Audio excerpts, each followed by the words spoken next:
আমাদের জীবনের সবার প্রথম শিক্ষক হচ্ছে আমাদের মা বাবা। তাই ছোট্ট করে আমি একটা সেলিব্রেশন করেছি বাড়িতে। এখানেও তোমরা এই যে কেক, আর এই যে আমার বাবা, আর এইটা আমার মা। তো চলো একটা ছোট্ট করে সেলিব্রেশন করে নিই। হ্যালো গাইজ বলে দাও এটা। হ্যালো গাইস, তোমার লাইক করছো না, বলে দাও তোমার লাইক করছো না। লাইক করছো না? লাইক করো লাইক করো। আমার মিমিকে। হ্যালো গাইস, আমি এখন কেক কাটবো। রাখো তারপর বন্ধ করো। এখন কেক কাটছি। তোমরা সবাই খাবে? তোমরা সবাই খাবে?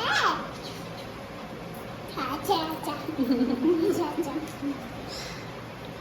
Teachers day.